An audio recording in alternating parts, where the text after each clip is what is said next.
Hey guys, welcome to the Binge Zone. Shalana here, and on today's video, we're going to be talking about the Netflix original anime movie A Whisker Away. You heard me correct. A Netflix original anime movie, because Netflix has really been diving into anime lately, and I'm a big anime fan. I fuck with anime, I fuck with Netflix, so I was in there.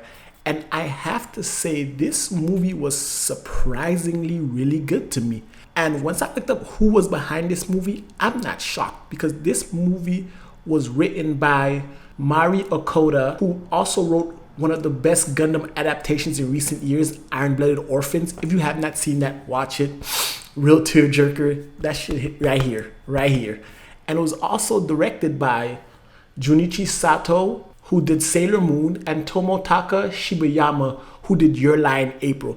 Another one, if you have not seen Your Lie in April, it's on Netflix. Go check it out. Another tearjerker. So with these creative geniuses behind the movie, I was sold. I went in there watching it, and I'm going to keep this video spoiler free because, you know, the movie comes out soon. I don't want to spoil it. And if you go in there blind, it really hits closer to home.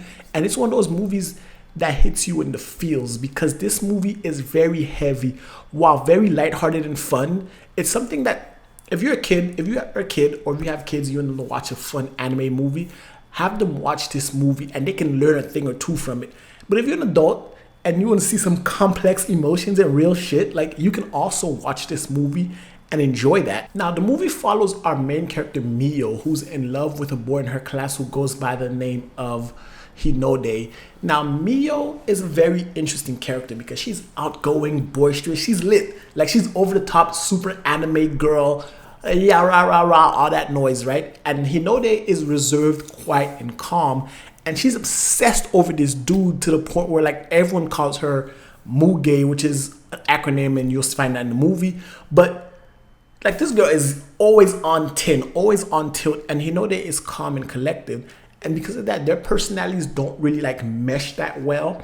So she ends up turning into a cat. So because their personalities don't mesh that well, she can't really get too close to him. She has to figure out a way to express herself because not only is her love for him thing that she's manifesting, but also because of her home life. Like, she has problems. Like, Mio's character, as rah-rah and over the top as she is, she has some deep, complex emotions for a child.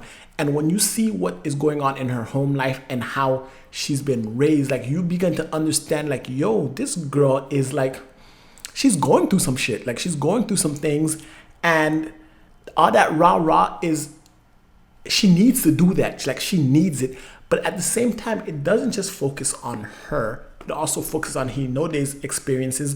But the main thing that makes this movie so good, in a sense that it's not your typical slice of life movie, is the cat aspect of it.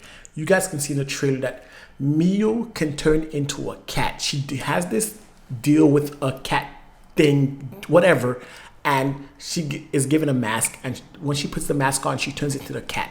And now that cat is close to Hinode. Hinode loves the cat. He cherishes the cat. And she uses that escape as a cat to get closer to him. But also, she uses that as an escape to life. Which is like, yo, I understand the metaphor behind the mask. I understand why she does it.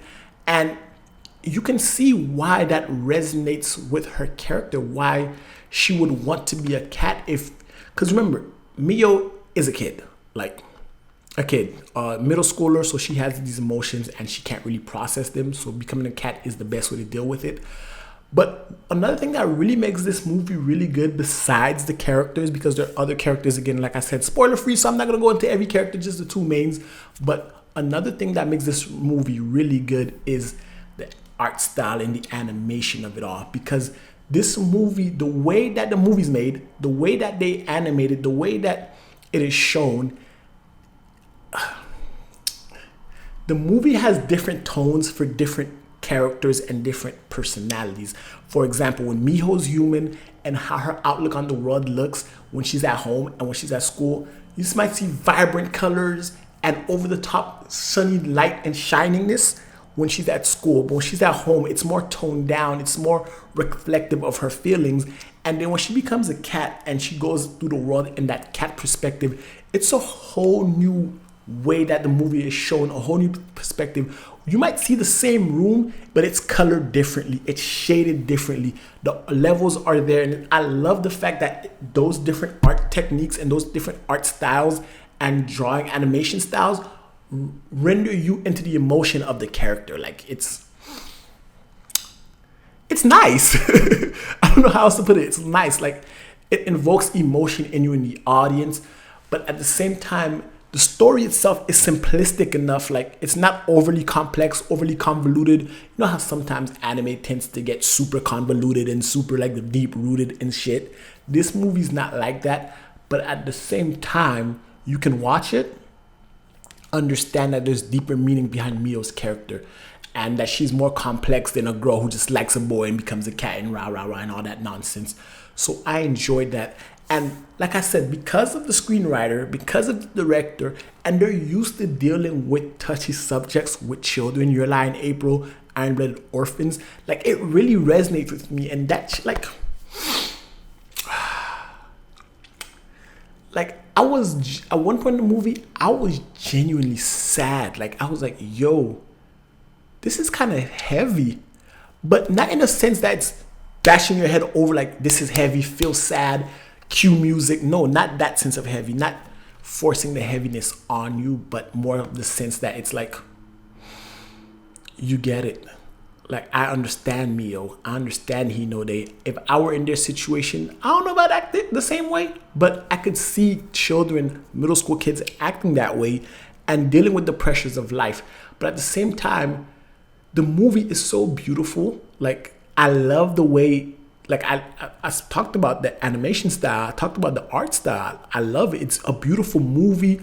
It's well lit. Like the set pieces, like when you're looking over a view with the characters, you're like, depending on the mood of the character, like I said, that same place could be vibrant, colorful, full of life, full of mystery, or melancholy and sad in tone. And when you're making a movie about emotions, especially in anime, and you're dealing that anime to foreign markets, like you have to reach out to the emotions of your viewers. Like we're not all from Japan, so we won't understand the nuances of Japanese culture.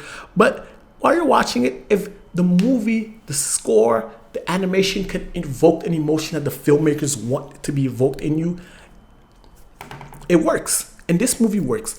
I can't really find a complaint about it except for the fact that I have to say, when Mio is being over the top, it's a bit excessive, like super excessive. Like,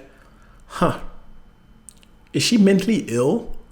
Or is she suffering from depression? Like stuff like that, because of how it's portrayed, how over the top it is, and the contrast between her and Hinode is so much. And some other story beats I'm not gonna get too into because I don't want to spoil it, but certain things could have been done more gracefully. If this movie's writing was done a little bit better and flowed better like the animation, it could have been on par with the Ghibli movies or some of the Makoto Shinkai movies like Weathering With You or things of that nature, and that movie could have worked.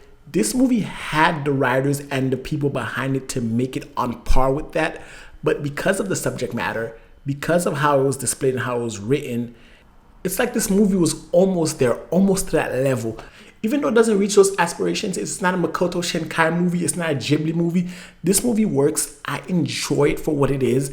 And if you want to decompress from all the shit going on in the world and you want to kick back and watch a nice coming of age story about acceptance, love, and just dealing with your emotions, this movie right here can get you through that period. Like it can help you decompress. While granted, if you can feel the emotions and you can connect with the characters, you'll find that this movie is really cathartic and it really hits home in a lot of scenes. And because of that, I highly recommend this movie.